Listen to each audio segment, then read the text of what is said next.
Hello, welcome back to my YouTube channel. അപ്പോൾ നിങ്ങൾ ഈ കാണുന്ന പ്രഹസനം എന്ന് പറയുന്നത് വേറൊന്നുമല്ല, പള്ളിയിൽ പോകാനായിട്ടുള്ള റെഡിയാകലാണ്. എൻ്റെ മേക്കപ്പ് സാധനങ്ങൾ എന്ന് പറയാനൊന്നുമില്ല, എന്നാലും അത്യാവശ്യം കുറച്ച് സാധനങ്ങളൊക്കെ ഉണ്ട് കേട്ടോ. ഇതെല്ലാം വെച്ച് പൊന്നൂസ് കളിച്ചുകൊണ്ടിരിക്കുക. കാരണം പൊന്നൂസിനെ ഫസ്റ്റ് ഒരുക്കാന്ന് വെച്ച് കഴിഞ്ഞാൽ, പൊന്നൂസിനെ ഒരുക്കി കഴിഞ്ഞാൽ പിന്നെ അവൾക്ക് അപ്പോഴേ ഇറങ്ങണം. നമ്മൾ ആരെയും ഒരുങ്ങാൻ സമ്മതിക്കത്തില്ല. സോ അതുകൊണ്ട് ഞങ്ങൾ എല്ലാവരും ഒരുങ്ങിയതിന് ശേഷം ലാസ്റ്റ് മാത്രമേ പൊന്നൂസിനെ ഒരുക്കാറുള്ളൂ. പപ്പ ഇല്ലാത്തത് കൊണ്ട് ഞങ്ങൾ ഓട്ടോയിൽ പോകാമെന്ന് വിചാരിച്ചു. ഇന്ന് പെരുന്നാൾ ദിവസമല്ലേ. സോ അപ്പം പക്ഷെ ഇച്ചിരി ലേറ്റ് ആയിപ്പോയി. ഞങ്ങൾ ഓട്ടോയിലാണ് പോയത്. ലേറ്റായി ഇറങ്ങിയത് കൊണ്ട് തന്നെ നമുക്ക് പള്ളിയിൽ എത്തിയപ്പോഴും അകത്തിരിക്കാൻ സ്ഥലമൊന്നും കിട്ടിയില്ലായിരുന്നു. സോ അപ്പം നമ്മൾ വെളിയിലായിരുന്നു ഇരുന്നത്. ഇപ്രാവശ്യം ഇവന്മാരെ നമുക്ക് കുറച്ച് അടക്കിയിരുത്തി. കാരണം ഇവരിറങ്ങി കളിക്കുന്നതനുസരിച്ച് പൊന്നൂസും അവർ ഒപ്പത്തിന് നിൽക്കുമായിരുന്നു. അതുകൊണ്ട് പാവം 2 പിള്ളേരും അവിടെ അടങ്ങി ഒതുങ്ങിയായിരുന്നു അവന്മാരിരുന്നത്. എന്നാൽ പോലും പൊന്നൂസ് അടങ്ങിയിരിക്കുമെന്നാണ് ഞങ്ങൾ വിചാരിച്ചത്. പക്ഷെ നേരെ ഓപ്പോസിറ്റാണ് നടന്നത്. അവൾക്ക് ഒരു ഇതും ഇല്ലായിരുന്നു. ഫുൾ ആക്റ്റീവായിട്ട് ഓട്ടവും ചാട്ടവും ബഹളവും ഒക്കെ ആയിരുന്നു. കൊടിയിറക്കാനായിട്ടുള്ള സമയം, അതായത് പ്രദക്ഷിണം നടക്കാൻ പോകുന്ന സമയത്ത് പൊന്നൂസ് പെട്ടെന്നൊന്ന് മറിഞ്ഞു വീണായിരുന്നു. എന്ന് വെച്ചാൽ അവള് ഫുൾ എന്തിൻ്റെയൊക്കെ ഇടയ്ക്കൂടി ഓടാവും, അതിൻ്റെയൊക്കെ ഇടയ്ക്കൂടി ഓട്ടവും ചാട്ടവും ഒക്കെ ആയിരുന്നു. അങ്ങനെ അതിൻ്റെ ഇടയ്ക്ക് വെച്ചിട്ട് ആളൊന്ന് ജസ്റ്റ് വീണായിരുന്നു. അതാ മോനിപ്പോൾ എടുത്തുകൊണ്ട് നിൽക്കുന്നത്. ഇങ്ങനെ കുഴപ്പമൊന്നുമില്ല, ആൾ ഓക്കെയാണ്. പിന്നെ പ്രദക്ഷിണമൊക്കെ കഴിയാനായിട്ട് ഒരുപാട് താമസിച്ചു. പ്രദക്ഷിണം കഴിഞ്ഞതിന് ശേഷമായിരുന്നു പിന്നെ കൊടിയിറക്കൊക്കെ. വല്യമ്മച്ചി വീട്ടിലുള്ള സമയമായിരുന്നു. അപ്പം വല്യമ്മച്ചിക്ക് പിന്നെ ഇത്രയും ദൂരം അങ്ങനെ വന്നിരിക്കാനൊന്നും പറ്റത്തില്ല. അതുകൊണ്ട് ആൾക്ക് വയ്യാത്തത് കാരണം അതുകൊണ്ട് വല്യമ്മച്ചി വീട്ടിൽ തന്നെ ആയിരുന്നു. അങ്ങനെ ആളെപ്പോഴും വിളിച്ചോണ്ടിരിക്കുകയായിരുന്നു, എപ്പോൾ വരും എന്ന് പറഞ്ഞിട്ട്. കാരണം മോളെ കൊണ്ട് നിൽക്കാൻ ഭയങ്കര പാടാണെന്ന് വല്യമ്മച്ചിക്ക് അറിയാം. ഇപ്പം പണ്ടത്തെ കണക്കല്ല, പൊന്നൂസ് കുറച്ചുകൂടെ ഒന്ന് ആക്റ്റീവായിട്ട് വരുന്നു ഓരോരോ കാര്യങ്ങൾക്കൊക്കെ. ഇച്ചിരി ഒരു നിർബന്ധവും കളിയും ചിരിയൊക്കെ ഇത്തിരി ഒരു കൂടുതലായത് കാരണം ഇച്ചിരി പാടാണ്. അപ്പൊ വല്യമ്മച്ചി ഇങ്ങനെ ടെൻഷൻ അടിച്ച് വിളിക്കുക, എന്താ മോക്ക് വിശക്കത്തില്ലേ, എപ്പോഴാണ് വരുന്നതെന്നൊക്കെ ചോദിച്ചിട്ട്. നമുക്ക് പിന്നെ കൊടിയിറക്ക് കഴിയാതെ വരാൻ പറ്റത്തില്ലല്ലോ. പിന്നെ അത് മാത്രമല്ല, വല്യമ്മച്ചി വിളിച്ചത് കാരണം കൊണ്ടല്ലായിരുന്നു, കുഞ്ഞിയും പ്രിൻസിയും വീട്ടിൽ വന്നിട്ടുണ്ടെന്ന് പറഞ്ഞു. ആക്ച്വലി അവർക്ക് അറിയത്തില്ലായിരുന്നു പെരുന്നാളാണെന്നൊന്നും അവർക്കും അറിയത്തില്ലായിരുന്നു. ഇപ്രാവശ്യം പൊന്നൂസ് വന്നപ്പോൾ ഞങ്ങൾക്ക് അങ്ങോട്ട് നീണ്ടാലോട്ട് പോകാൻ പറ്റിയില്ല. അതുകൊണ്ട് പൊന്നൂസിനെ കാണണം. പിന്നെ എൻ്റെ അടുത്ത് ചോദിച്ചിരുന്ന് എപ്പോഴാണ് ഞങ്ങൾ തിരിച്ച് പോകുന്നത് എന്നൊക്കെ ചോദിച്ചായിരുന്നു.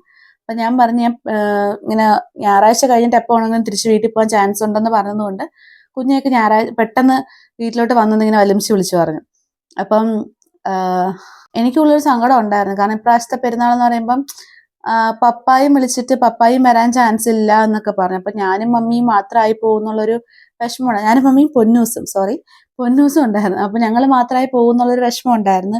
മോനില്ല. അപ്പം കറക്റ്റായിട്ട് പപ്പായും കുറച്ച് ഡ്യൂട്ടിയുടെ ഒക്കെ തിരക്ക് കാരണം പപ്പായും വരാൻ ചാൻസ് കുറവാന്നൊക്കെ പറഞ്ഞു. പുള്ളി ഭയങ്കര വിഷമം ഉണ്ടായിരുന്നു. ഇങ്ങനെ എന്താ പറയുന്നത്, ആരും ഇല്ല, ഞങ്ങൾ മാത്രമായി പോകുന്നുള്ള രീതിയൊക്കെ. പക്ഷെ കറക്റ്റായിട്ട് വല്യമ്മച്ചി തലേദിവസം വന്ന്, വല്യമ്മച്ചി വന്നാൽ ഭയങ്കര ഇഷ്ടമാണ് എനിക്ക്. നല്ലൊരു, കാരണം കല്യാണത്തിന് മുമ്പായിരുന്നു അങ്ങനെ വല്യമ്മച്ചിയുടെ കൂടെ പോയി നിൽക്കുകയൊക്കെ ചെയ്തു. പക്ഷെ കല്യാണം കഴിഞ്ഞ ശേഷം അങ്ങനെ നിൽക്കാനൊന്നും പറ്റിയിട്ടില്ലായിരുന്നു. അപ്പോൾ ഇപ്പോൾ വല്യമ്മച്ചി വന്നപ്പോൾ ഭയങ്കര സന്തോഷമായിരുന്നു. അത് കഴിഞ്ഞ് അന്ന് തന്നെ, പെരുന്നാളിൻ്റെ അന്ന് തന്നെ രാവിലെ പപ്പായും വിളിച്ചിട്ട് പറഞ്ഞ് പപ്പായും വീട്ടിൽ വരാൻ ചാൻസ് ഉണ്ട് എന്നൊക്കെ പറഞ്ഞു. പിന്നെ നോക്കുമ്പോൾ കുഞ്ഞിയും പ്രിൻസിയും വന്ന്. അപ്പോൾ അവർ ഭയങ്കര എക്സൈറ്റഡ് ആയിരുന്നു വീട്ടിലോട്ട് ചെല്ലാനായിട്ട്. എന്നുവെച്ചാൽ മുമ്പ് ഞങ്ങൾ 4 പേരും, ഞാൻ, മമ്മി, പപ്പ, മോൻ, അങ്ങനെ എല്ലാവരും ഉള്ളപ്പോൾ ഒരു രസമായിരുന്നു. അപ്പോൾ ഇപ്രാവശ്യം എല്ലാവരും പല വഴിക്ക് പോയി, ഞങ്ങൾ മാത്രമായി പോകും എന്നുള്ളൊരു സങ്കടം ഉണ്ടായിരുന്നു ഉള്ളിൽ. പക്ഷെ കറക്റ്റായിട്ട് എല്ലാവരും എന്ന് പറയുന്നില്ല, ഇത്രയും പേര് ഉള്ളതൊരു സന്തോഷം ഉണ്ടായിരുന്നു ഇപ്രാവശ്യം പെരുന്നാളിന്. ഈ പ്രദക്ഷിണം കഴിഞ്ഞിട്ടാണ് കൊടി ഇറക്കുന്നത്. അപ്പം നമ്മൾ അത്യാവശ്യം ലേറ്റ് ആയി തിരിച്ച് വീട്ടിലോട്ട് വന്നപ്പോൾ തന്നെ. എനിക്കൊന്ന് 12-12:30 ആയി കാണുമെന്ന് തോന്നുന്നു വീട്ടിൽ എത്തിയപ്പോൾ തന്നെ. ഞാൻ പെരുന്നാളിന് കൊടിയേറിയ സമയത്തൊന്നും ഞാൻ വന്നില്ലായിരുന്നു. ഞാൻ ഇപ്പോഴാണ് അപ്പം കൊടിയിറക്കം എന്തായാലും കാണാനുള്ള ഭാഗ്യം കിട്ടി. പിന്നെ എന്തോ ഭാഗ്യത്തിന് ഇപ്രാവശ്യം ഇങ്ങനെ പുണ്യാളുടെ അടുത്ത് വന്ന് നല്ലതുപോലെ പ്രാർത്ഥിക്കാൻ പറ്റി. കാരണം എല്ലാ പ്രാവശ്യവും ഭയങ്കര കൂട്ടവും കാര്യവും ബഹളവും ഒക്കെ ആയിരുന്നു. പൊന്നൂസിന് ഈ പെരുന്നാളിൽ കൊണ്ടുവരാൻ ഭയങ്കര ആഗ്രഹമായിരുന്നു. കഴിഞ്ഞ പ്രാവശ്യം കൊണ്ടുവരാൻ ഫോട്ടോസും വീഡിയോസും എടുക്കാനൊക്കെ എനിക്ക് പെരുന്നാൾ പൊന്നൂസിനെ കൂടണമെന്ന് എനിക്ക് ഭയങ്കര ആഗ്രഹമായിരുന്നു. എന്തായാലും അതും സാധിച്ചു കിട്ടി.